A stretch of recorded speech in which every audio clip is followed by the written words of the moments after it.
Welcome to the Daily Calm. Today we'll be exploring the skill of observation. Let's start our practice by taking a position that's comfortable. An easy position, upright, yet relaxed. Let your body settle. Rest your hands gently, and when you're ready, close your eyes. Feel the gentle pull of gravity as your body relaxes. Feeling the floor beneath you, offering its support.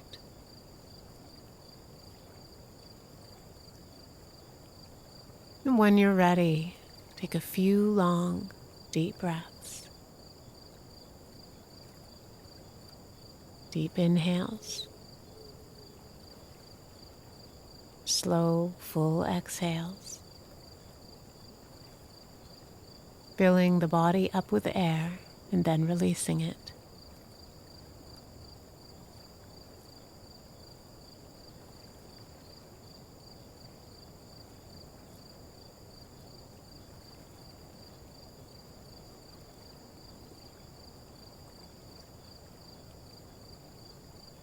Then allow your body to fall into its natural rhythm, breathing in whatever way feels natural.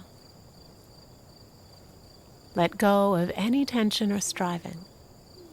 So the breath might be long, it might be short, it might be deep or shallow. It doesn't matter.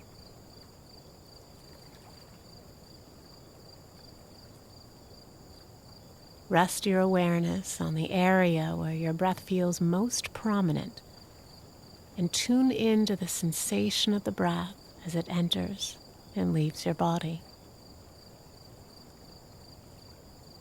Feel the breath coming in. Feel the breath flowing out.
And just notice if your mind has gotten caught up in thought.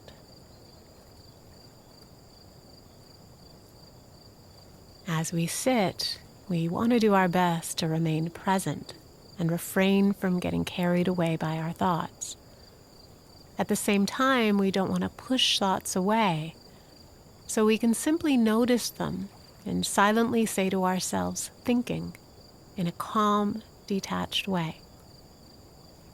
Thoughts enter our mind. We say to ourselves, thinking, and we allow the thought to drift away. Not avoiding it, not getting lost in it, just noticing it and gently showing it the door. This way we prevent our thoughts from taking us on a ride.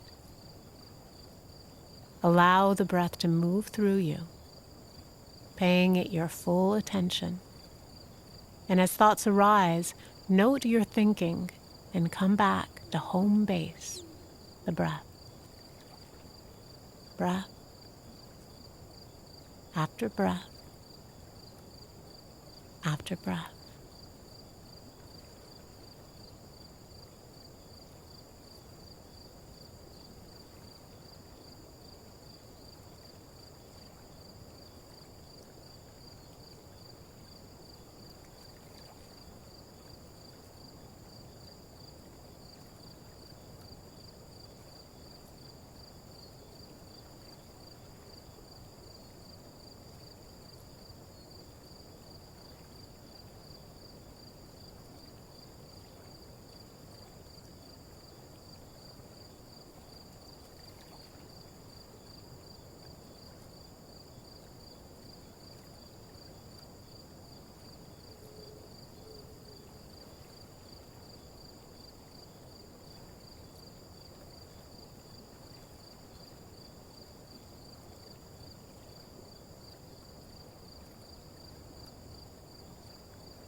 Now relax your attention. Relax the body.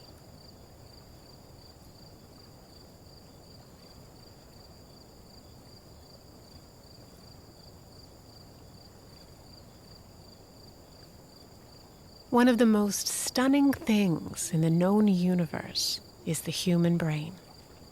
Our brains are a great evolutionary gift, but paradoxically, our minds are the source of much of our suffering. Left alone in our own mind, we can easily devolve into a hurricane of negative thoughts. We've all been down this road. A negative thought leads to a negative emotion, which causes an even worse thought, which leads to self-judgment and shame. And so it goes, and all the while we're barely aware we've been swept up. The key is to see a separation between ourselves and our thoughts. We have thoughts, but we are not our thoughts. Jon Kabat-Zinn has a great suggestion. He encourages approaching our mindfulness practice like a scientist, observing our thoughts as an experiment with objectivity and fascination. So, for example, we might note to ourselves, isn't it interesting how that stressful meeting triggered fears about getting fired? Or, isn't it peculiar how seeing that photo of my ex on Facebook caused a getting back together fantasy? By separating from our thoughts and observing them in a non-judgmental, impersonal way, we can avoid the destructive hurricane effect of our thoughts, so that having thoughts, even negative ones, doesn't have to cause so much mental and emotional suffering. There's a popular misconception that meditation involves ceasing to have thoughts. Thought is a part of being human, and thoughts can be wonderful, inspiring, even world-changing. Instead of erasing thoughts from our minds, the goal of mindfulness is to be aware of our thoughts, to separate from them and allow them to run their course and evaporate on their own without descending into a storm of suffering. As Jon Kabat-Zinn says, your thoughts are bubbles waiting to be popped. So today, pay close attention and do some popping. And as we approach the end of the session, come back to the room. Feel your feet on the floor. Hear the sounds around you. And when you're ready, open your eyes. I hope you enjoyed today's Daily Calm. Have a wonderful day, and we'll see you back here tomorrow.